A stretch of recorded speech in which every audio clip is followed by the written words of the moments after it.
आप सभी को तो मालूम है कि मोहम्मद सिद्दीक साहब रहमतुल्लाह अलैह 14 ज़बानों के आलिम हैं। कितने ज़बानों के आलिम हैं? 14 ज़बानों के आप आलिम हैं। रब्बुल इज़्ज़त ने आपको 14 ज़बानों का इल्म दिया। जब 14 ज़बानों को आप रब्बुल इज़्ज़त ने आपको इल्म दिया तो फिर जिम्मेदारियां भी उतनी थी। तो आप दरियापुर हमेशा जाते थे। एक रोज आप दरियापुर पहुंचे, आपके मुरीद के यहाँ पर क़याम किया। उस गांव में एक जादूगर आया करता था। उसे मालूम पड़ा कि मोहम्मद सिद्दीक साहब रहमतुल्लाह अलैह गांव में तशरीफ ला चुके हैं। अब शैतान का काम तो रहता है बहकाना। उसने रात हुई, उसने उसके जादू के जोर पर, जहां पर मोहम्मद सिद्दीक साहब रहमतुल्लाह अलैह कायम पजीर थे अपने मुरीद के घर पर, उस मुरीद के घर पर अपने जादू के जोर से जादू के गोले फेंके। लेकिन अल्लाह वाले तो अल्लाह वाले होते हैं, सुभान अल्लाह। उस जादू का आप पर कोई असर ना हुआ। उसने रात भर यही तर्ज अमल उसका रहा कि वो उसका जादू इस्तेमाल करता और जादू के जरिए जादू के गोले उस मोहम्मद सिद्दीक साहब रहमतुल्लाह अलैह के घर के ऊपर फेंकता ताकि उन्हें तकलीफ पहुंचाई जाए। लेकिन अल्लाह वालों की शान बड़ी होती है। जब वो परेशान हो गया, उसका जादू असर नहीं किया, तो उसने अपने चंद चेलों को लेकर सुबह आपके मुरीद के घर पर दस्तक दी। जब मुरीद के घर पर दस्तक दी तो आपके मुरीद ने दरवाजा खोला तो देखा कि जादूगर सामने खड़ा है। उसे तो मालूम था कि ये जादूगर है, ये शरीर आदमी है। आपका मुरीद देखकर हैरान हुआ, कहा कि कैसे आना हुआ? तो जादूगर ने कहा कि आपके पीर मुर्शिद अंदर है। कहा जी अंदर है, आपको क्या काम है? मुझे उसने कहा कि मुझे उनसे मिलना है। तो मुरीद है। मुरीद ने कहा कि आप यहीं ठहरिए, मैं अपने पीर मुर्शिद से इजाजत लेता हूं। अगर वो चाहे आपसे मिलना तो आप मिल सकते हैं, वरना नहीं। जादूगर वहीं रुक गया, ठहर गया। आपके मुरीद अंदर आए और अर्ज करने लगे कि सरकार, आपसे मिलने के लिए एक जादूगर आया है उसके चेलों के साथ में, आपसे मुलाकात करना चाहता है। साहब ने कहा अच्छा ठीक है, मिलते हैं। मोहम्मद सिद्दीक साहब रहमतुल्लाह अलैह अपने मुरीद के साथ बाहर आए तो उस जादूगर ने आपको देखा और कहा कि आप अल्लाह के वली हैं। यहां पर एक नुक्ता आपको बता रहा हूं, जहन नशीन करा रहा हूं। उस जादूगर ने कहा कि आप अल्लाह के वली हैं।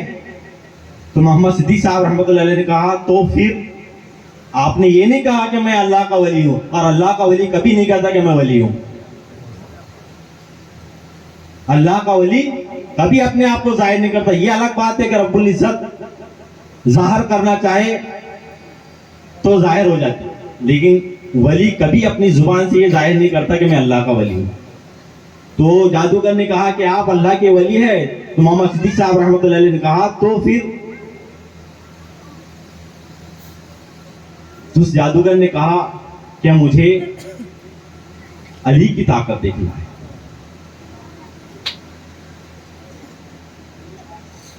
मोहम्मद सिद्दीक साहब रहमतुल्लाह अलैह ने कहा ठीक है, आपको अली की ताकत देखना है, इसके लिए आपको नांदुरा शरीफ तशरीफ लाना होगा।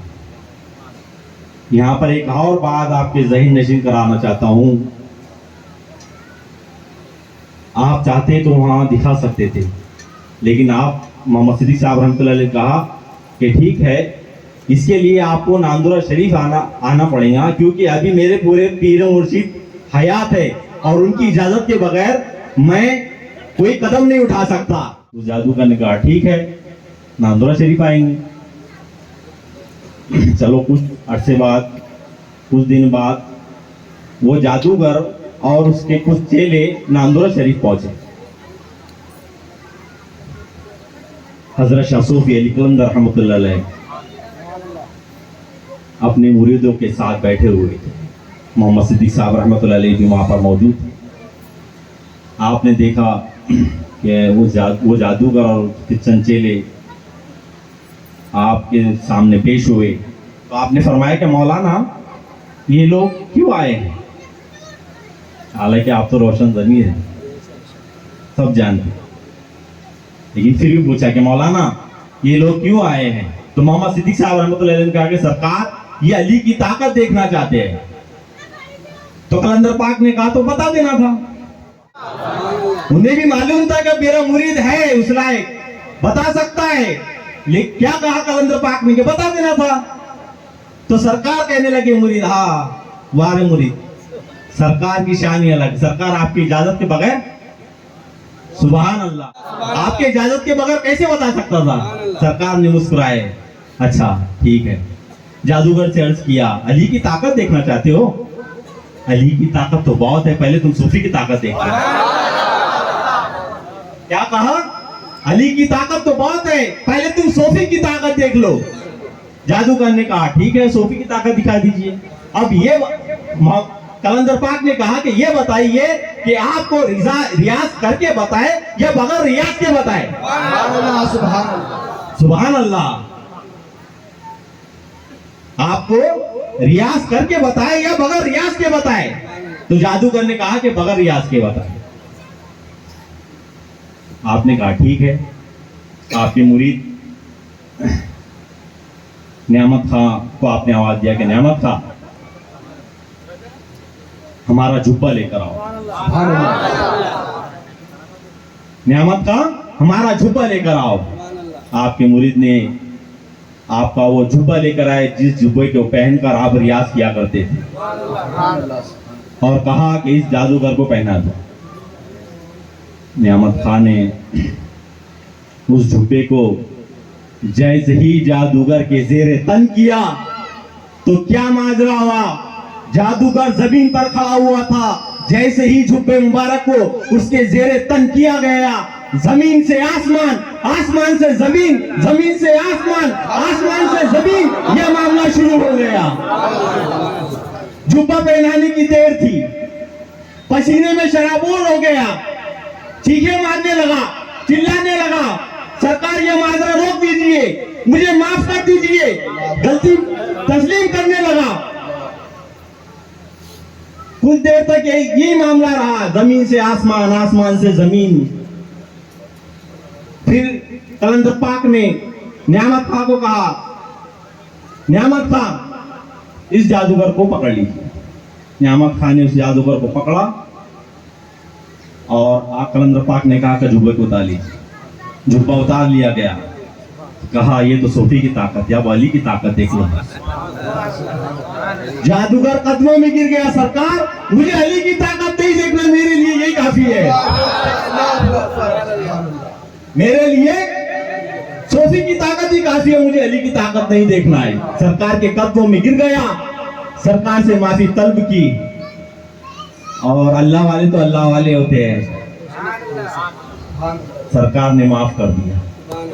और यही बुजुर्गों का तर्ज अमल होता है कि अपने चाहे कैसे भी हो माफी जरूर मिलती है। शर्त यह है कि दिल से माफी का तलबकार है। सरकार ने माफ किया और उस जादूगर का जितना जादू था, जितना उसके पास में इल्म था, उस सारे जादू को जब्त कर लिया और पियाला पिला के फकीरी दे दी। जाओ अल्लाह करो।